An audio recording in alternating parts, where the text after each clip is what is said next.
Welcome back to the channel. So you'll see several full videos of both myself and some with Alan Robertshaw discussing Prince Harry's trial in some great detail on how it was structured, why the journalists have not been in court and why they are not being questioned, and some general guidance on how cross-examination works. But in this video, if you wanted just a brief overview of the strategy that's being used by King's Counsel in cross-examination against Prince Harry, this video is for you. So there are essentially three lines of attack, if you will, against Prince Harry, all of which started after a fairly soft introduction, which is a nice way of putting Harry at ease before actually going in for some seriously damaging cross-examination. So Andrew Green of King's Counsel opened with a soft opening to say that if Harry finds a question unduly intrusive, that he should let him know, and obviously that it's going to be quite difficult for him. He then went on to portray an apology from Mirror Group, but not an apology in the sense that they admit that what he accuses them of doing wrong, just an apology that certain things were done that were not so great, but they didn't actually break the law. So the three main themes of attack are as follows. The first one is that Harry didn't actually read many of the articles that he's complaining about. And as you'll pick up from my video with Alan Robertshaw, one of the, let's call it an excuse to coin a phrase, is very often my lawyers drafted that, my lawyers prepared that, my lawyers sourced that. But of course that is not evidence, which is why this is a line of attack. If one of your lawyers came to you and said, this is, this is about you, this is damaging to you, and you haven't read it, and one of the arguments could be that you're not actually damaged by the material because you didn't read it, you didn't see it, you're just being told about it. Different from something, for example, such as trademark infringement. If someone is riding on your coattails of your name that you've spent a long time building up, let's say you have a big company name and you get a lot of traction, a lot of interest in your company, you make a lot of sales, or you run a show of some kind and you get a lot of views, millions of views on that channel, and you may not even be aware of somebody infringing on your trademark until, let's say, your lawyer brings that to your attention. That is different because that is a type of infringement which is potentially causing damage and passing off your business by using your name. So your lawyer could bring that to your attention and say, we should sue on this because they're infringing your mark. You say, okay, great, let's go ahead with that. That's different. What we're talking about here is articles that Harry did or did not read, but is complaining about or didn't complain about at the time of the publication. So if he didn't read it and didn't complain about it at the time of publication, how could it have caused him distress? That is the one line of attack that's being used here. Mr. Green used an example of one of the first articles, or the first article that he used back when Harry was 11 years old, saying, if you didn't read this article at the time, how can you say this article caused you any distress? Harry did respond to that to say that it had an effect on his life and the people around him, and in particular, of course, the late Princess Diana. Now, the line of cross-examination here is that, well, if this is Harry's claim and it didn't cause him direct distress because he didn't read it, that line of argument is that, well, again, if he didn't read it, how could it have had any effect on him? Harry's response, to be fair, is a fair one, because even if you didn't read something directly, it can have an impact on your life. If that was very upsetting to Princess Diana, and that had created a lot of turmoil in their lives collectively, then that could legitimately have a serious effect on Harry himself. So that's one line of attack. The next was that much of the information that Harry claims that was unlawfully gathered, remember from my previous videos, unlawfully gathered could be anything from simply accessing a voicemail because you know the PIN and you're not allowed and you shouldn't be accessing that voicemail. One of the lines of attack is that much of that information that he claims was unlawfully gathered was already in the public domain.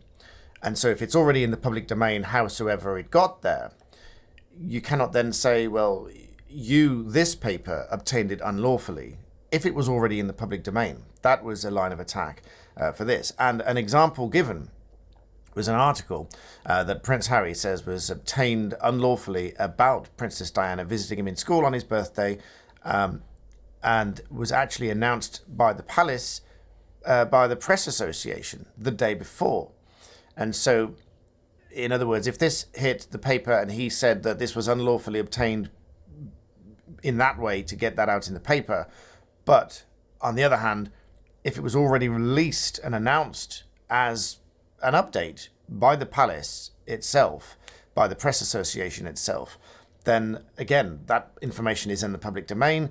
How is that then unlawful? And on the balance of probabilities, is it more likely that it was picked up from the public domain, or is it more likely that there was convoluted and unlawful, illegal, criminal activity to gather this information by means such as accessing someone's phone or emails or whatever else without permission? That is the question for the court to decide. Who is telling the truth? Is it more likely on the evidence given that this information was already in the public domain, or is it more likely that it was unlawfully gathered? Now remember, any one of these lines of attack can tip that balance. You'll see the scales on the courts of justice, because it is the balancing act of justice. It is a balance of probabilities. Is it more likely than not? And obviously for criminal cases, it's a much higher standard. Now, whilst this is not a criminal case, it does revolve unlawful activity. So that burden is going to have to be very high. In other words, for Harry to prove this case, it is not just, well, it is on the balance of probabilities, but it is a high level of balance of probabilities. It's not beyond a reasonable doubt, as we say in the criminal courts, or so that a jury is sure. It's just that a judge has to be satisfied that it is more likely than not on a fairly stringent test, because this surrounds unlawful activity. It is not simply a breach of contract. It is not a contract that said there's a confidentiality clause, you must not tell anybody, and they did, and so they breached contract, and so, well, now you owe us damages because you breached contract. This is, Harry's claims are that you have broken the law to access his information, and therefore I'm suing you. So that is a fairly high test. It's a little bit like when you allege fraud in a civil case, even if that's civil fraud, it's fraud nonetheless. So that is another line of attack. Another one of those articles contested about being in the public domain is about Harry going climbing with William, his brother, instead of attending a pageant. Mr. Green of King's Counsel said there was no need for the Daily Mirror to use unlawful means because this information had already been published by the Daily Mail and the Sunday Mirror. And so that being the case, even if someone else had unlawful, I'm not saying they did, but even if let's say, for example, one of those other papers had unlawfully gathered that information, it is then still in the public domain. If he's then suing the Mirror Group to say they obtained it unlawfully, but it was already in the public domain, there may be some other kind of claims going on there, potentially, but not necessarily the one that he says. So the second line of attack, in summary, is that this information was already in the public domain. They didn't need unlawful methods to gather this information, and so on the balance of probabilities, it's going to be argued, I will say that because of this line of questioning, the closing arguments are going to be, this was already in the public domain, they had no need for the information. And as for the first one, he didn't read them, therefore he couldn't have been distressed about them, therefore this claim is baseless. That's what the arguments would be. The third line of attack so far is that Harry's distress, particularly in respect of taking drugs, was more down to embarrassment that this information had been revealed rather than the way that they gathered the information. Now, again, it's a very subjective assessment of what's going on here. You may agree or disagree. You may think that, well, Harry's got a point. If they have published this information, that's wrong. But the question is not whether it's wrong or whether it should be published or not. That's a different question. The question here is, was that information gathered unlawfully? That is the question for the court to decide in this case.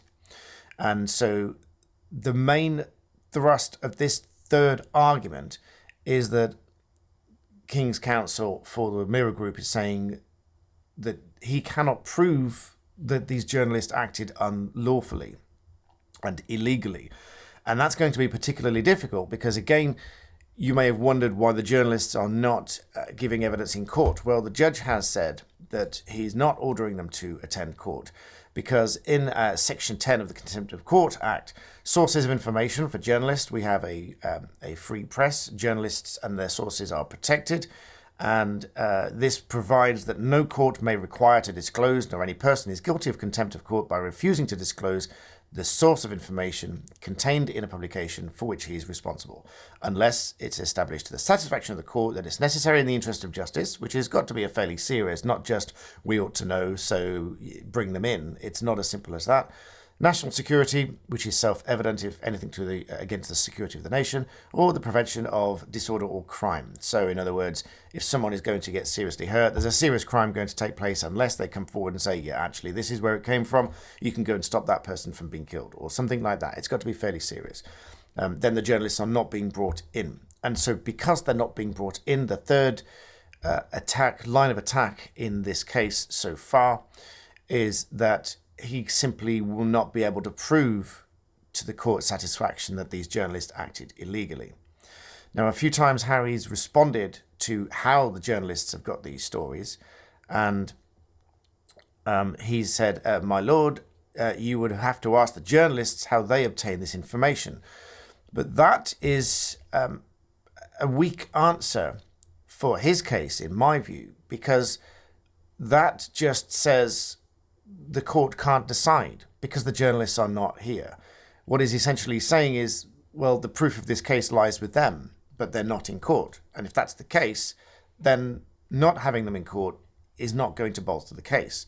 So lawyers for the Mirror Group are then obviously going to say that because they are not in court, and even Harry agrees that the evidence lies with them, if the court wants to decide whether these are telling the truth or not and how they obtain the information, they have to ask the journalists. But of course they won't, they can't, they're not in court.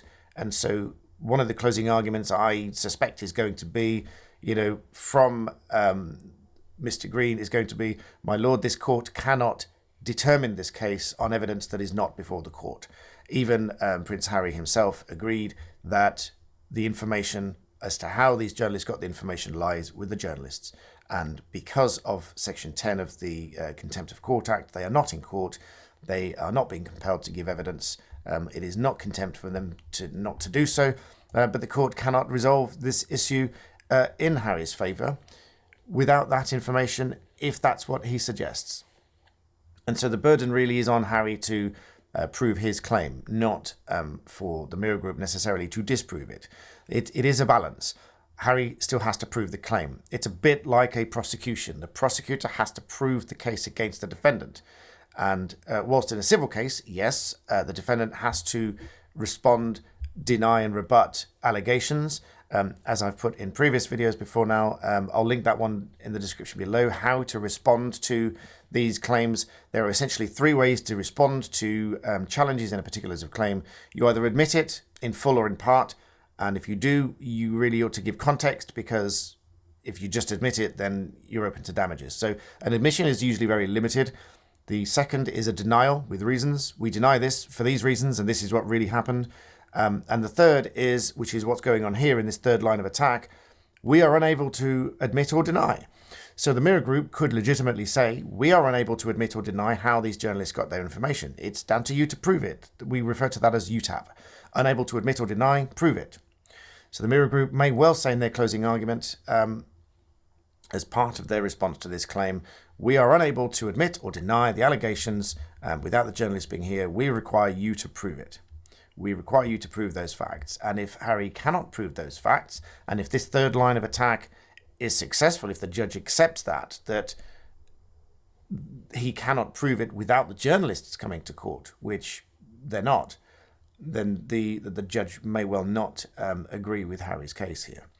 So as it seems to be the case, Harry is taking a bit of a bashing in the witness box.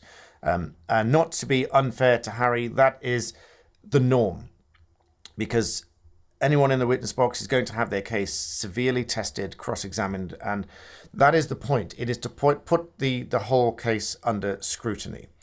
So in very general sense, anyone going into the witness box is going to be scrutinised to that level.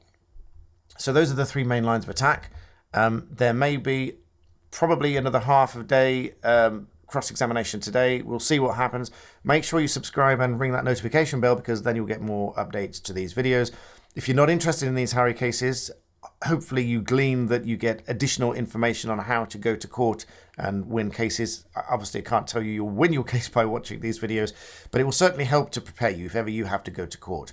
And it's not always about Harry, and it's not going to be about Harry forever. It just so happens this is a high-profile case, so naturally I'm using this as a springboard to assist you to understand law, which is my passion on this channel, and I'd love to do that. So please make sure you subscribe. Check out our other videos on our art and media law channel, which I'll link in the description below, and my Black Belt Secrets channel, also linked below, where I'll give you some of my more personal thoughts on how this is going and what I really think, and my own experience. I've been to court myself, and obviously I'm a barrister, but we've been through the legal process as individuals and as a company, not just as lawyers. So all of those experiences I will share with you. More of the personal thoughts on Black Belt Secrets. Make sure you subscribe there. In the meantime, have a great day. Thank you for watching. I'll see you next time.